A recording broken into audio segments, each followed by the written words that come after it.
हो गया मेरा घर अच्छा नहीं? ये घर जो आप देख रहे हैं ना, यही मेरे लिए जन्नत जैसी है, क्योंकि इस घर में मुझे दुनिया जहान से ज़्यादा सुकून मिलता है। क्या हो गया, ये मिट्टी का है और खपड़े का है, तो मेरे लिए तो ये मेरा वही घर है जिसमें मैंने बचपन गुजारा था। और आज ना आपके पास बड़े घर और ईंटें वाले हो गए हैं, कभी तो आप भी खपड़े और फूस के घर में रहते थे। तकलीफ़ें ख़त्म तभी होंगी, डॉक्टर ने कहा कि तुम टेंशन लोगी बातें बढ़ेंगी। अस्सलामुअलैकुम वरहमतुल्लाहि वबरकातुहू। कैसे हैं आप सब? उम्मीद करती हूँ आप सब अच्छे होंगे, खुश होंगे। अल्हम्दुलिल्लाह मैं पहले से थोड़ा-सा बेहतर हूँ। आप लोगों की दुआ है और आप लोगों का साथ है, आप लोगों के मोहब्बत के साथ मैं अ, ख़ुद को बेहतर महसूस कर रही हूँ, बहुत ज़्यादा बेहतर। माफ़ कर दीजिएगा मुझे, सबसे पहले तो आप लोगों को अपने तकलीफ़ों से तकलीफ़ दिया, अपने दुखों को सुना के तकलीफ़ दिया। अ, सारी सिचुएशन में आप लोग भी उतने देर जब आपने मुझे देखा होगा, आप भी उतने देर परेशान रहे होंगे। ऑफ़ कोर्स एक इंसान की इंसानियत तो यही है कि जब वो किसी परेशान हाल को देखता है तो उसके भी रूह में तकलीफ़ महसूस होती हैं। वो भी, और अल्लाह ताला ने, खुदा ने सबसे ज़्यादा मर्तबा, सबसे बेहतर चीज़ जो बनाई दुनिया में वो इंसान ही है।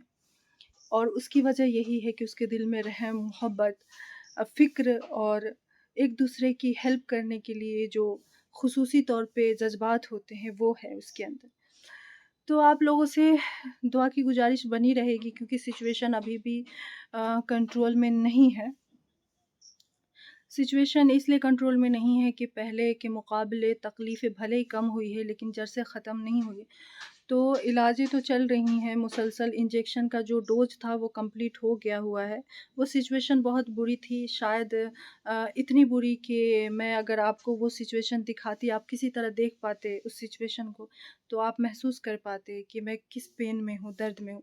जब सुबह में डॉक्टर आता था इंजेक्शन देने के लिए, जो गाँव के डॉक्टर होते थे, तो वो जब मेरे हाथ में निडल डालते थे, तो जो सिचुएशन होती थी कि नस नहीं मिल रहा है, क्योंकि बीपी तो ऑलरेडी लो होता था और बहुत ज़्यादा कमज़ोर, और फिर मैं रोती थी, बेचैन होती थी, हाथ-पैर पटकती थी, तो मेरा दिल करता था कि कोई ऐसे मेरे कंधे पे हाथ रख दे, मेरे पास खड़ा हो जाए। कोई नहीं था, आस-पास के लोग भी जो मेरे रिलेटिव और बाज़ाहिर खुद को ख़ानदान बोलते हैं, वो लोग भी नहीं थे जिनका मैं 15-20 दिन पहले हेल्प कर दी, 10-10 दिन, 15-15 दिन उनकी ज़रूरतों के लिए खड़ी रही, वो लोग भी नहीं थे कि मैं बीमार हो कर के भी उनका हेल्प की। क्योंकि मुझे लगा कि भाई ज़रूरतों में ही तो, जब किसी की ज़रूरत होती है इंसान, तभी तो इंसान काम आता है। तो ऐसे तो आप अपना देखो, हम अपना देखें, ऐसे ही होता है ना। लेकिन ऐसे वक़्त में ही तो इंसान की मदद चाहता है या सपोर्ट चाहता है, जब उसका सिचुएशन अच्छा नहीं हो या बहुत अच्छा हो, ऐसे वक़्त में ना। तो कुछ दिन पहले जब मैं बीमार थी और मेरे गले में प्रॉब्लम था और मुसलसल मैं दवा रेगुलर खा ही रही थी, फिर भी जब उन्होंने आके मुझे कहा कि उनकी बेटी को डिलीवरी होने वाली है और मुझे उनके घर में बहुत से वर्कर लगा हुआ था, पीओपी वग़ैरह हो रहा था, तो मैंने सारे जनों के लिए, जो वर्कर थे उनके लिए और खुद उनके फैमिली के लिए मैंने खाना बनाया चूल्हे पे। वो बड़ा आदमी, 8 आदमी का खाना मैंने बनाया। मैं कहरती थी, मुझे एक रोटी खाया नहीं जाता था, लेकिन फिर भी, और उन्होंने तभी भी नहीं पूछा चेहरा देख कर के या कुछ भी कि तुम्हारा तबीयत ठीक नहीं है क्या? और अभी भी नहीं, जब सुबह-शाम डॉक्टर आ रहे थे और मुसलसल मैंने बाहर निकलना बंद कर दिया, तो दरवाज़े पे खड़े रहते हैं लेकिन नहीं पूछते। उन लोगों को लगता है कि तबीयत ख़राब वाले आदमी को देखेंगे तो मेरा भी तबीयत ख़राब हो जाएगा, उसका हाल पूछ लेंगे तो वो बीमारी, वो तकलीफ़ जो उसको है ना, वो मुझे आ जाएगी। अस्तग़फ़िरुल्लाह, ऐसा कभी नहीं सोचना चाहिए। किसी की बीमारी किसी को नहीं लगती है और ना किसी से पूछने से किसी को कोई बीमार हो जाता है। अगर ऐसा होता तो हुज़ूर सल्लल्लाहु अलैहि वसल्लम क्यों किसी बीमार के पास जा कर के उसकी इताअत करते, उससे मोहब्बत करते, खुलूस करते। और आपको पता है हदीस में आता है, हुज़ूर सल्लल्लाहु अलैहि वसल्लम फरमाते हैं कि जो लोग बीमारों की हालात पूछता है, उसके बारे में पता करता है, उसके पास जाके बैठता है, तो वो जब तक अपने घर नहीं आ जाता तब तक वो जन्नत के बाग में होता है, उसके पैर ना जन्नत के बाग में होते हैं। तो आप सोचिए कितना सवाब का काम है, लेकिन फिर भी आप किसी की हेल्प नहीं कर सकते, किसी के पास आके बैठ नहीं सकते। तो तकलीफ़ इसलिए होता है कि आप इतना इतना तो कह सकते हैं ना कि तबीयत कैसी है? ठीक हो रही है या हुई या फिर हुआ क्या? इतना भी नहीं।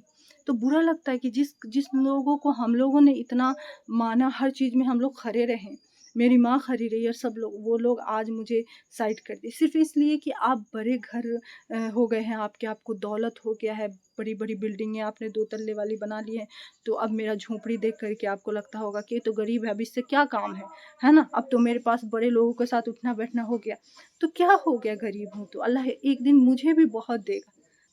वो चीज़ें मैं नहीं भूल पा रही हूँ कि कैसे मैं बीमार थी और मेरे आस-पास के लोग जो एक कदम की दूरी पे थे, जिनके पास मैं उठ के बैठ के चली जाया करती थी, वो मुझसे एक बार भी नहीं पूछे कि तुम्हारी तबीयत कैसी है? ना कोई झगड़ा, ना कोई बात, ना कोई अदावत, कुछ भी नहीं। और यहाँ का ऐसा रूल भी हो गया, कुछ लोग ऐसा भी करते हैं मेरे आस-पास के लोग कि अगर सामने किसी चीज़ की ज़रूरत हो और आप सामने उनसे माँगने चले जाएँ, तो वो क्या बोलते हैं कि नहीं है। मैं तो ऐसा नहीं करती, लेकिन बज़ाहिर अगर आप फ्रिज का पानी ही लेने चले जाओ सामने, तो वो मना कर देते, कहते है ही नहीं, और वो खुद पीते होते हैं। तो इससे साबित होता है कि आप ना इन चीज़ों को ये करते हो, मतलब क्या होता है, अपनी ज़िंदगी में लाए हुए हो कि भाई ये चीज़ देने से बरकत ख़त्म हो जाएगी, दौलत ख़त्म हो जाएगी, गरीबों के पास बैठने से तकलीफ़ें आ जाएँगी, हम गरीब हो जाएँगे, तो इस तरह का सोच है। तो ख़ैर इन लोगों का सोच इन्हीं लोगों के साथ और इन लोगों के साथ ही चली जाएँगी। दौलत हो तो कभी गुरूर नहीं करना चाहिए, दौलत कभी किसी के साथ नहीं रहा है और नहीं रहने वाला है। बेटा ज़िंदगी गरीबी में गुज़ारता है तो उसका बेटा अमीरी में गुज़ारता है, और पुश्त दर पुश्त ऐसे ही जाता है, किसी का दौलत किसी के पास, किसी का दौलत किसी के पास, कभी कोई एक मालिक नहीं रहता किसी चीज़ का, है ना? तो अल्लाह ताला देगा तो ज़रूर मेरे पास भी होगा। मेरा घर अच्छा नहीं है तो इससे क्या हो गया, मेरा घर अच्छा नहीं, ये घर जो आप देख रहे हैं ना, यही मेरे लिए जन्नत जैसी है, क्योंकि इस घर में मुझे दुनिया जहान से ज़्यादा सुकून मिलता है। क्या हो गया, ये मिट्टी का है और खपड़े का है, तो मेरे लिए तो ये मेरा वही घर है जिसमें मैंने बचपन गुज़ारा था। और आज ना आपके पास बड़े घर और ईंटें वाले हो गए हैं, कभी तो आप भी खपड़े और फूस के घर में रहते थे। तो आपका तरक्की हुआ तो आप गरीबों को बहुत हिकारत की नज़र से मत देखो। तो ये तकलीफ़ें मुझे बहुत है, मुझे रोना आता है। अगर मेरी दोस्त नहीं होती, सुबह शाम वो नहीं देखती और मुझे 2-3 टाइम का रोटी बना के नहीं देती, तो मैं मर जाती। मैं ऐसे सिचुएशन में थी कि मैं माँ को भी नहीं बोल सकती कि तू आ जा, क्योंकि मेरी माँ बेड पे थी। और ऐसे वक़्त में भी जबकि मैंने आपके काम आए, उसके बाद भी आप मुझसे नहीं पूछा, तकलीफ़ हुई मुझे। जब मैं इंजेक्शन दिलवाने के लिए जब हाथ पे पटकती थी, तो जो अंकल लगते हैं, जो आते थे, वो कहते थे, "तेरे साथ कोई होना चाहिए। दुःख होता है कि तू अकेली है, तेरे साथ कोई होना चाहिए।" मैं यहाँ क्यों, कुछ मसले हैं, कुछ परेशानियाँ हैं, इसी वज़ह से मैं अभी गाँव में हूँ। मैं चाह के भी नहीं जा सकती, कुछ काम है जो अटके हुए, उसको करना है, इसी वज़ह से यहाँ, वरना माँ के साथ रहना चाहती हूँ। सिचुएशन यही है। तकलीफ़ें ख़त्म तभी होंगी, डॉक्टर ने कहा है कि तुम टेंशन लोगी, बातें बढ़ेंगी, और रिपोर्ट में कुछ चीज़ें मुझे समझ में नहीं आई, क्योंकि मैं डॉक्टर तो हूँ नहीं, उन चीज़ों को मैं नहीं समझ सकती हूँ। रिपोर्ट में बहुत सारी चीज़ें अप है, बहुत सारी चीज़ें डाउन हैं, लेकिन मैं 2 दिन तक बहुत डिप्रेस्ड थी, बहुत टेंशन में थी। मैं आप लोगों को बताना चाहती थी वीडियो में, लेकिन मुझसे हो नहीं पा रहा था। एक तो चेहरा सूज गया हुआ था, उस पे भी मैं बोलना चाहती थी तो बोल नहीं पाती थी, और एक और की रिपोर्ट सही नहीं था। बहुत सारी चीज़ें हैं जो, तो वीडियो की देरी के लिए यही वजह है कि मेरे चेहरे बहुत ज़्यादा सूजे हुए थे और मैं तकलीफ़ में थी, सारी चीज़ें मैं खुद ही कर रही थी, और जब खड़ी होती थी तो चक्कर आता था, तो ऐसे हाल में मुझे बनाने का दिल नहीं करता था, और सिर्फ़ वीडियो नहीं बनाना होता है, उसको एडिट करना होता है, लिखना होता है, सब कुछ करना होता है। तो ये सारी चीज़ें मुझसे नहीं हो पा रही थी। मेरे साथ कोई होता तो ज़रूर वो आपको मेरे हालात से आगाह करता रहता, लेकिन मैं ऐसे वक़्त में बहुत अकेली हूँ, तो आप लोग अंडरस्टैंड कर ही रहे होंगे। दुआ कीजिएगा मेरे लिए, हमेशा आप लोगों से गुजारिश रहेगी, साथ देने की भी गुजारिश रहेगी, सपोर्ट करने की भी गुजारिश रहेगी। देख रहे होंगे ये सारी चीज़ें अप डाउन है, कोई चीज़ें बहुत बढ़ी हैं, कोई चीज़ एकदम ख़त्म हो गई है।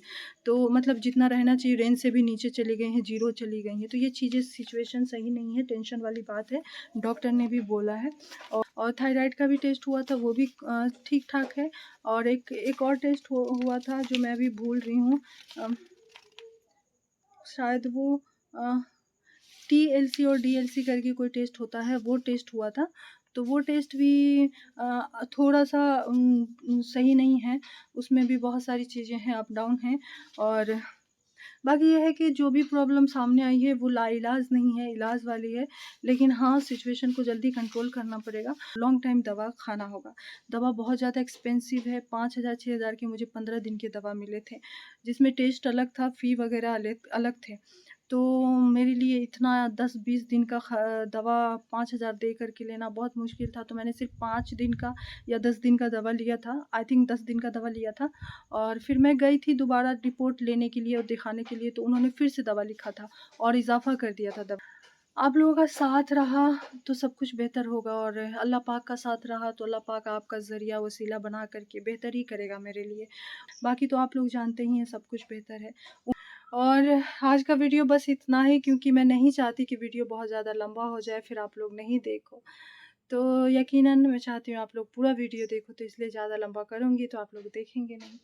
सांस लेने में अभी भी दिक्कत है, चेहरा फूला हुआ है, तो इसके लिए दुआ कीजिएगा।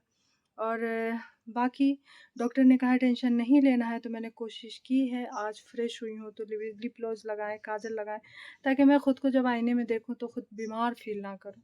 तो इस वजह से मैंने ख़ुद को मोटिवेट करने की कोशिश की है, और आप लोग भी बहुत मोटिवेट करते हैं। और शुक्रिया मेरा साथ देने के लिए, मेरा ख़्याल रखने के लिए। जिन लोगों ने कमेंट करके मेरे हाल चाल पूछे उनका भी शुक्रिया। उनके नाम तो अभी मैं मिस कर रही हूँ, याद नहीं है, लेकिन इंशाअल्लाह जब किसी दिन वीडियो बनाऊंगी मैं उनका नाम लूँगी। और बहुत सारी आपको दुआएं मेरी तरफ से। आप खुश रहिए, आबाद रहिए। यकीनन ये वीडियो आप लोगों को अच्छा लगा होगा। अगर अच्छा लगा होगा तो लाइक एंड सब्सक्राइब ज़रूर कीजिएगा। मिलते हैं नेक्स्ट व्लॉग में बहुत अच्छे माहौल के साथ, बहुत अच्छी खुशी के साथ और जज्बात के साथ।